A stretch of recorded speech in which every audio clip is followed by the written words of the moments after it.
Assalamu alaikum students. This video lecture tells the basic difference between mass and weight. So first of all, mass measures the amount of matter contained in an object. किसी भी body किसी भी object के अंदर जो quantity of matter होता है वो कहलाता है मैस। आप इसको मैयर किस तरह से कर सकते हैं? आप इसको एक स्केल के ज़रिए मैयर कर सकते हैं, एक बैलेंस के ज़रिए मैयर कर सकते हैं। तो उसका तरीका क्या है कि इसके दो पार्ट होते हैं। तो आप एक पार्ट में आप अननोन मैस यानी जिसका आपने मालूम करना होता है वो रखते हैं, और दूसरी तरफ जो है वो आप नोन मैस डालते हैं। तो जब बैलेंस हो जाता है दोनों का, तो जो नोन मैस होता है वो एक्चुअली जो दूसरी तरफ अननोन मैस वाला ऑब्जेक्ट है वो उसका मैस हो जाता है। तो यहाँ पे जैसे हमने एक तरफ जो है वो कॉफ़ी का बैग रखा हुआ है और दूसरी तरफ जो है वो हमें क्या पता चल रहा है कि कॉफ़ी के बैग का जो मैस है वो 200 ग्राम है। ठीक है, अगर इसकी यूनिट की बात की जाए तो इसकी यूनिट है केजी, तो यही इसकी एसआई यूनिट भी है किलोग्राम। और फाइनल इसका पॉइंट क्या है कि मैस जो है वो इनवेरिएबल होता है, यानी आप इस कॉफ़ी के बैग को कहीं भी ले जाके इसका मैस करेंगे तो ये 200 ग्राम ही आएगा। ठीक है, ये कहीं भी चेंज नहीं होगा, क्वांटिटी ऑफ मैटर है नहीं बदलेगी, जहाँ भी आप इसको मालूम करेंगे ये इतना ही आएगा। उसके बाद जो है वो अगर हम वेट की बात करें तो weight is the force exerted on an object by gravity. ज़मीन किसी भी चीज़ को जिस कुव्वत से अपनी तरफ अट्रैक्ट करती है एक्चुअली वही उसका वेट होता है।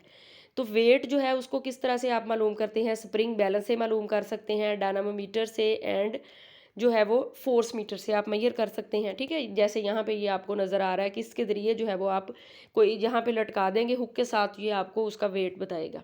ठीक है, और इसकी यूनिट जो है वो क्या होती है? न्यूटन।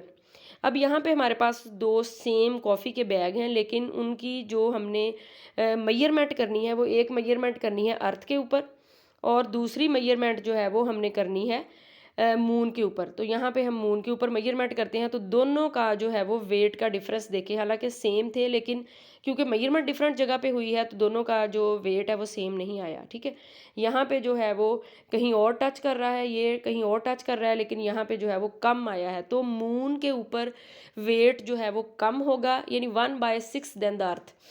तो अर्थ के ऊपर जो है वो ज़्यादा होगा। तो इस लिहाज से ये कहा जा सकता है कि जो वेट होता है ये वेरी करता है, पॉइंट टू पॉइंट वेरी करता है। ठीक है, मेन इसके पॉइंट क्या है? It depend on the altitude. अब आप आल्टीट्यूड पे किसी चीज़ का वेट यानी बुलंदी पे ले जाके किसी चीज़ का वेट करेंगे तो वो कम आएगा, क्योंकि वहाँ पे जी की वैल्यू वेरी करती है। तो वेट के लिए जो फार्मूला यूज़ होता है ना वो होता है एम जी।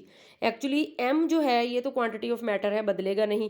तो अगर जी की वैल्यू बदलती है तो वेट लाजमी बदलेगा। ठीक है, और जी की वैल्यू चेंज होती है, आल्टीट्यूड के साथ चेंज होती है, तो इसलिए वेट जो है वो बदल जाएगा। ठीक है, उसके बाद दूसरा है पॉइंट कि लैटीट्यूड पे भी ये डिपेंड करता है। तो लैटीट्यूड पे भी डिपेंड करता है। आप अगर थोड़ा सा अर्थ की जो है वो सिचुएशन को देखें तो ये वाले जो होते हैं ये इक्वेटर कहलाते हैं, और ये वाले जो हैं वो ये पोल कहलाते हैं।